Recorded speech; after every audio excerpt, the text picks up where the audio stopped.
When we get busy, it's easy to forget to take care of ourselves. Oftentimes, sleep and hydration and eating well, if at all, often take a back burner. And it's ironic because these are the times that those self care activities will actually make the biggest impact. My name is Miriam Jacobson. I'm an integrative nutritionist, and today I'm talking to you all about how to meal prep when you're busy and to get into that mindset. Because the reality is that stress is an inevitable part of our everyday lives. There's always going to be something happening, always going to be a curveball thrown at us. And so we can expect that. And so the best thing that we can do for ourselves is show up for ourselves when things get busy, when life gets a little bit crazy. And so the first thing to do when thinking about meal prep and eating well and planning for these stressful times is to actually plan it out. Think about how many meals you're gonna need during the week in order to eat well. So this might look really different for every single person watching this video. For me, I like to prep out my lunches because I have the time and I love cooking dinners. And so my meal prep often is just 5 meals a week or just a few meals a week. And I like to batch out my food and put it in the containers the night before I have it. And so depending on what my week looks like, I'm gonna think, okay, do I need one big meal prep day or can I spread it throughout the week? And so that's number 2. So it's not only what you're gonna make, but it's when are you gonna actually make that. So I like to recommend at least 2 hours for a meal prep if you're trying to do it in a big chunk, and no more than 2 hours for meal prep, because this can be really exhausting, especially if you're new in the kitchen, to really limit yourself so that you're not spending 8 hours planning all of your meals out. It really doesn't need to take that long. And so that brings me to number 3, planning out what you're actually going to make. And so I like to have a few go-to recipes. If you're gonna be, if you're really new to cooking, batching out is really helpful. And so that might mean taking your slow cooker or your Instapot and making a ton of food that you can then tweak in different ways. So for example, if you have a chicken and vegetable soup, so you're not eating, the same chicken and vegetable soup every day, you can add some bok choy in one day. Maybe you add some ginger and some rice noodles in another day, so that you keep it a little bit interesting, but you're still conserving your energy and your efforts.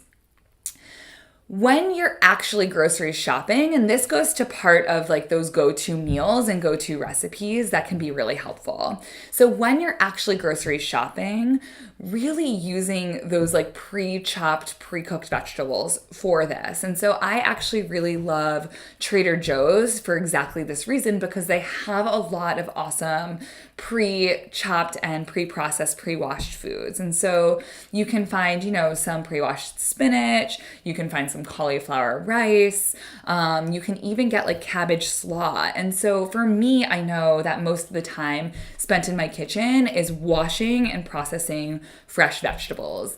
And so buying stuff that's already pre-washed and pre-chopped is really taking out so much of that prep work and so much of that energy. And so that when you're actually in the kitchen, you can optimize and maximize your efforts. So that's a personal favorite of mine and something that I'll definitely default back on when I have so much going on is those pre-chopped vegetables.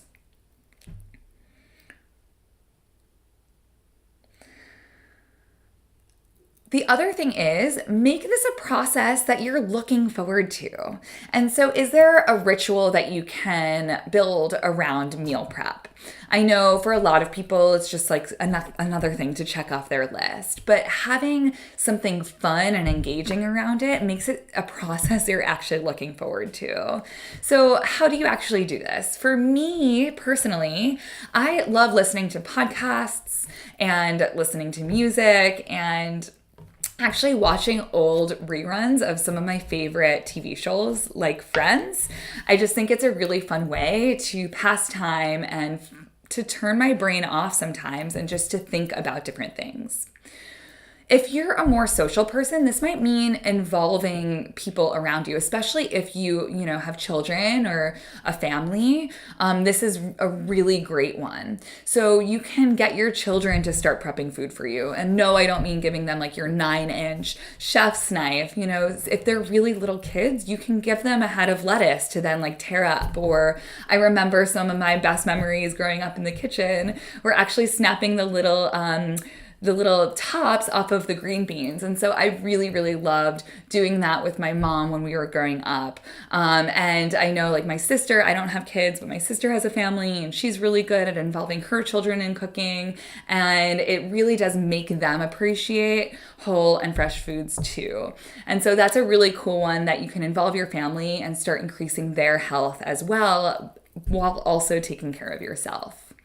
Another thing that you can do to make a ritual around this is involving your friends. And so in the 70s, they actually used to have meal prep parties where they would bring, I think they were actually called Tupperware parties, but you could bring your Tupperware and some food to a friend's house and you all cook, you know, one dish, and then you can swap. And so even though you're maybe cooking only one thing and that's all you have to focus on, you still get lots of different variants and different recipes, which is really kind of cool, and can be, you know, a fun Sunday activity with your friends. And my last tip for you is to always know where your next meal or snack is coming from. And so I know that you're busy and you don't always have Sundays to meal prep. And so if that's the case, look at your calendar for the week and see, you know, when you do have a free evening where you can set aside time to prep your food out. But until that happens, can you know where your next meal or snack is coming from? Because what you're doing at this point is you're planning for the stress. You're not waiting for it to happen and then, you know, your meetings go back to back and you don't have time for lunch and you're like, oh my gosh, I didn't have time to eat today. What you're doing is you're planning ahead. So even if you don't have tomorrow's lunch prepped, is there somewhere around your office where you can order in or go and buy healthy food? And so I always love looking for like Whole Foods bars. I think that, you know, the salad bar or the hot food bar is a really, really excellent default and backup for when you don't have time to prep, because we don't always have time to make every single meal throughout the week. But thinking of it from a solutions-based perspective and say, okay, you know, I didn't have time to make lunch tomorrow and that's totally fine. This is what I'm going to do instead, so that you're never caught without food. Because what happens when you go more than 5 hours without eating is we start making bad food choices. Our brains are like, you know what, we need food right now, really quickly. And you end up gravitating towards foods that are super high in carbs and super high in fat.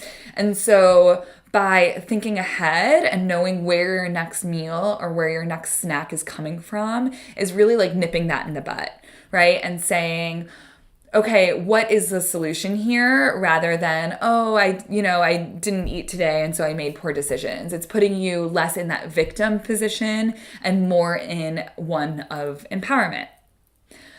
Thank you so much for watching. I would love to hear what your most actionable step for meal prepping this week is. So please feel free to drop a comment down in the comment section and let me know what you're working on and what you're cooking up.